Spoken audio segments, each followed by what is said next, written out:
Hey, what's going on, everybody? Welcome to another edition of Wizards Outlook.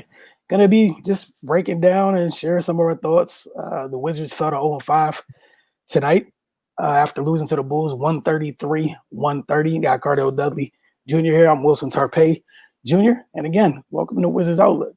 All right, Cardell, where you want to start? There's so many places, but not really. Where you want to start? How about you? How about you just go ahead and start, man? Want me to go? All right, cool. All right, so I'm running off you. All right. 5 players scored in double figures for Washington. Russ made history. The first player to join Oscar Robertson in starting a season with 4 consecutive triple doubles.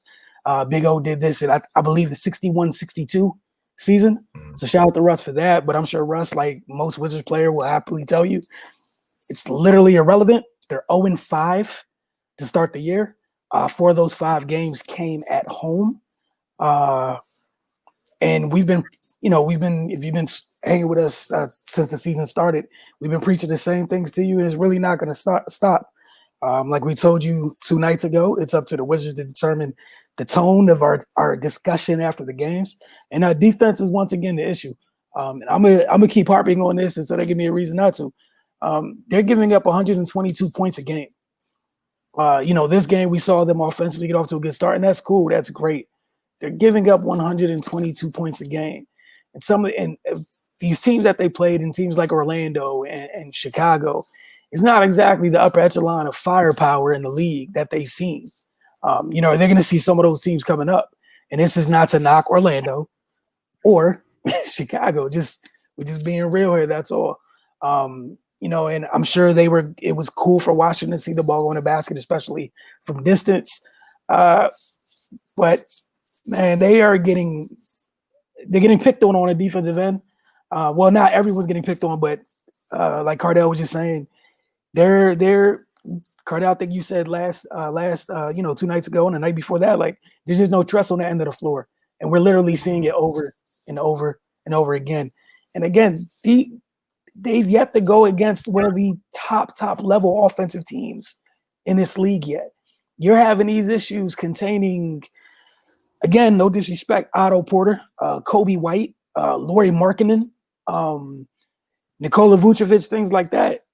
Very good players. That said, you have a stretch here, and you have a stretch here coming up, man. You got the Timberwolves. Cool, that's fine. You got the Sixers again. Remember what happened with the Sixers last time? And if anyone's paying attention, the Sixers are putting one on Orlando right now. You got the Jasons in Boston. You got those Jason and Jalen. You got those 2 to deal with. Miami's, that's no walk in the park. You got Phoenix, Utah, and you got Brooklyn before that. Like you got a good stretch where if you can't defend, it's that 122 might go up. And if that number goes up, I mean, it doesn't matter what you do offensively. The other team at least doesn't do exactly what you did. If they're not as bad as you are defensively, they probably got to win.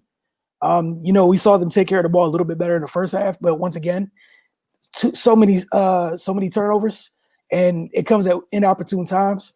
They had a good first quarter. They started the second quarter off with like just a little stretch of sloppy play. They have yet to be consistent almost in any area in a positive way through 5 games this season. But go ahead, Cardell. I want to be the only person sharing bad news. Yeah, I mean, Bill kind of summed it up the best in his post game, and it's kind of harping on what I've been saying. He said they're selfish defensively, and that's not a term you constantly hear, in basketball at any level. They're selfish defensively. And what I think he means, and what I'm seeing is guys are playing not to give up stats to the guy they're guarding. That's how they're playing defense. Like if a guy gets beat, yeah, sure, I'm supposed to slide over and cut him off. But because the other guys gonna rotate to cut my man off, obviously the guy I cut off, he's gonna drop it down, and the guy I was guarding is gonna score. So in the box score, it looks like he gave me 25, 30 points, when in reality he didn't. And I'm the one that's got to deal with that.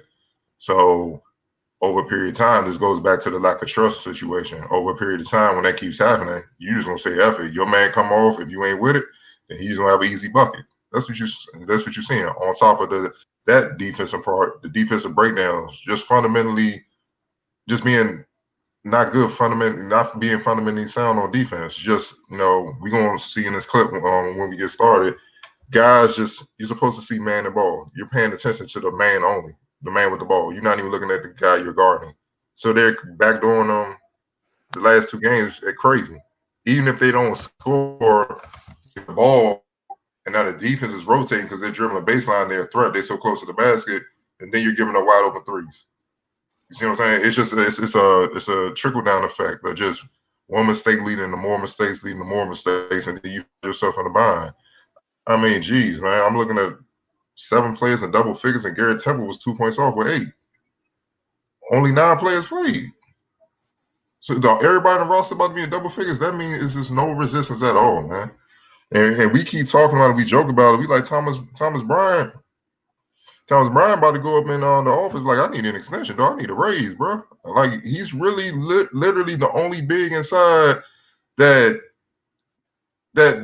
shows a post. When he goes out the game, and I'm not counting Rui. Rui's the first game back. He's a 4. He's more of a 4-3. He get in there and do what he can, but he's not a center. I'm talking about big. Their main position is inside.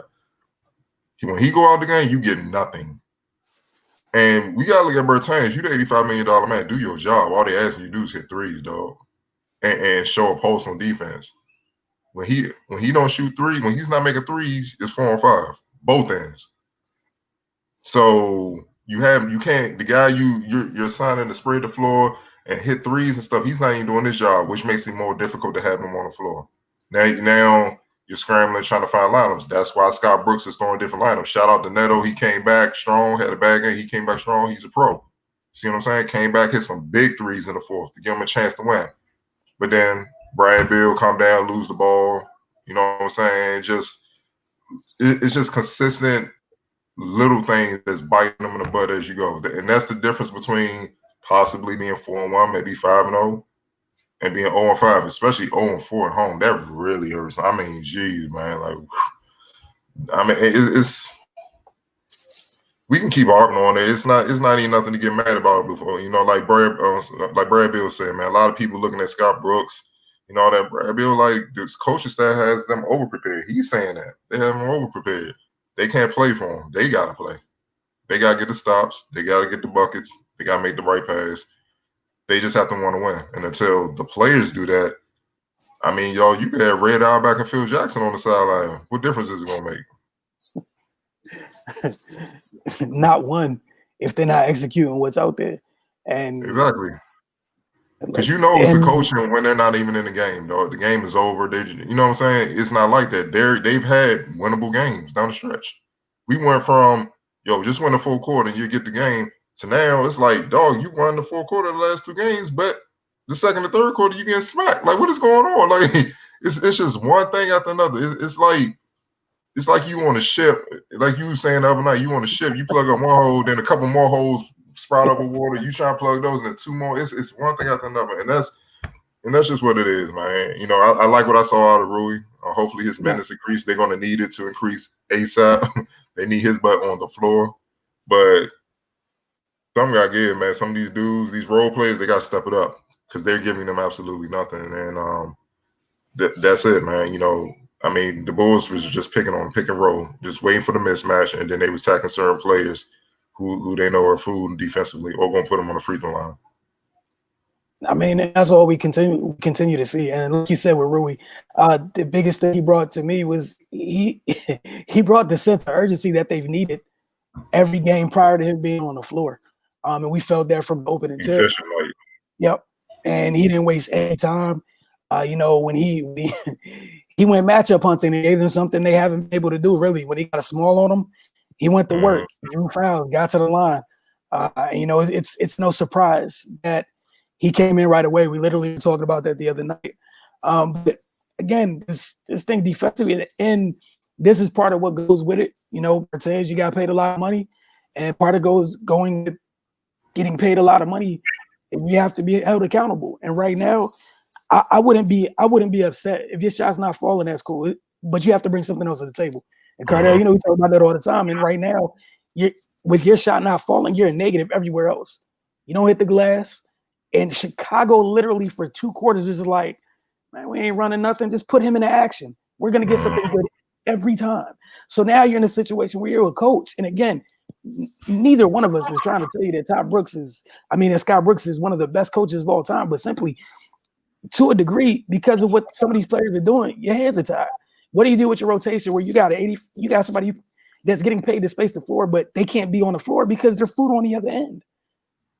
Well, what do you want them to do? And then if they're not hitting shots, so like Cardell said, you 4 and 5 on both ends of the floor. And Chicago was just eating. They were missing people today, but it didn't matter too much because for 2 quarters, while dude's on the floor and he's missing shots, that's easy offense. We either get into the line or we getting a good look. Either way, all we got to do is involve him in positive, there's nothing but positive results. The other thing we got to see tonight is, like you said, the double down on the thing, the point you made about TB after TB, what they lose after he comes off the floor. With the Bulls, they start Wendell Carter tonight. He brings what he brings to the table. Then Gafford comes off the bench. And what Gafford came off the bench was literally everything. You send me stuff about Rob Williams all the time. Say what it is. Yeah, Say what it was. He was dunking on him. He did what he wanted. It was his world when he was in the game. He owned the paint on both ends. He's looking like Sean Blake Griffin. Like what's it called? The play where he shot the floater and then dunked it back. Like the miss. Yeah, he's doing what he wants. Then on both ends, he was commanding the paint. Folks going to the rim, and unlike Wendell, he's a little bit more bouncier, and he wasn't having none of that stuff in the paint. And that's the thing. Like at least with the Bulls, I know Laurie didn't play tonight, but they got several bigs they could go through. Right now with Washington, you just got TB, and he's, like you just got TB. There's no other rim protection after that. Like it was like when Brad rotated over and got that outside block late in the game. Like again, these are things we got so used to seeing, in former iterations of the Wizards, and that's one of the things where I know everybody kept talking about what's been added. That's one of the things that walked out the door during that trade too. And you're seeing it, you're missing it. It's those little things, and yeah, I know. Again, I'm not worried about the offensive end at all. I don't even care about it. Giving up 122 points a game is so disgusting to me, especially when you don't have to. And Cardell, if you didn't have anything else, we're gonna let you talk some more because you went ahead and put this. Tell them what you did tonight before we hit play. Well, I went ahead and found 3 clips from the previous game against the Bulls just to give people an idea of where the breakdowns are with their defense. I don't think people really understand the details as far as just the little things where if players don't do that defensively, it could break down the entire defense and you compromise the entire team. And once you do that, just like chemistry is a fragile thing offensively, it's like that on defense. If I don't really trust you, it's going to be a trickle down effect, and it's going to be there for a while until the trust is earned. So go ahead and play that. We'll come back and I'll finish. Gotcha. Get this The pro plus look at why the Wizards are struggling defensively as far as the season. There are a couple of clips of defensive breakdown. Wendell Carter 20, Russell Westbrook. Kobe White comes off Carter 21. In the first quarter, back off Carter 20. Bill, who was defending out of Porter Jr., is locked in on Kobe White, not seeing man at all. As White turns the corner, Porter Jr. cuts directly to the basket. White fires him and stride for an easy win. It's hard for the moment you play organized basketball to see ball. A fundamental error from Bill that can't happen. Kobe White passes to a curling Zach LaVine with Bill staying close. Wendell Carter again sets the screen on Bill. Thomas Bryant lays too far off to hedge out on LaVine to give Bill time to get over the screen. This results in a rhythm 3 from LaVine. Bryant has to do a better job of taking away their airspace to make things more difficult for LaVine to get a shot off or to make a pass. Here we are in nearly the exact same setup as the play before. This time, Thomas Bryant does a much better job of hedging out to take away LaVine's airspace, which allows Bill to get back to LaVine. LaVine makes a good quick pass to Carter Jr. and roll into the basket, but Danny Abidjan and Rui Hachimura both had Bryant's back by sliding over to take away Carter's lane to the basket, forcing Carter into a tough run of which he misses. Bryant grabs the rebound and the Wizards get a stop. Just a minor adjustment from Bryant resulting in a totally different outcome defensively for the Wizards.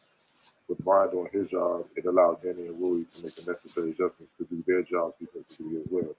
That's how trust is built on that end and how you start to build a sound defense. The Wizards need to be more consistent like this to put together wins. I mean, I think you summed it up perfectly. Little things, man. You know, just fundamentally sound things that you taught in grade school when you first pick up a basketball. See man and ball, hedge out, know your personnel, communicate, point. Like, just this how I know when guys are so much more skilled and all that. I'm like, bro, y'all looking at one end and it's a lot of flash. And guys gonna look a lot more skilled when the defense is that far behind. And it's not just, you know, with the Wizards, you see that across the league. It's just that some teams are better and know how to pick it up and know how to close it out. That's the only way you win in this league. It's too many talented players, man. You know what I'm saying? And until the Wizards correct, it's not even the fact that they don't want to defend. It's like they don't know how. And just like bad habits are hard to break, that's what you're just seeing. You're seeing a lot of bad habits that's hard to break. Same guys that have been getting away with a lot of just bad habits for most of their careers defensively because they can shoot a ball or they're athletic, stuff like that. Now you're trying to learn on the fly at the pro level where you're playing against other elite pros who know exactly how to capitalize on your mistakes immediately. It's tough to do. And that's what Brooks has to deal with. So all these people saying Scott Brooks need to get fired. Nah, I mean, heck no. To me, you bailing the players out. You know what I'm saying? Nah, figure this out. Y'all gonna, this the coach. You gonna figure it out. Because it's not him, it's y'all. We can look at the film and see that. I just put up the clips. What can Scott Brooks do about that?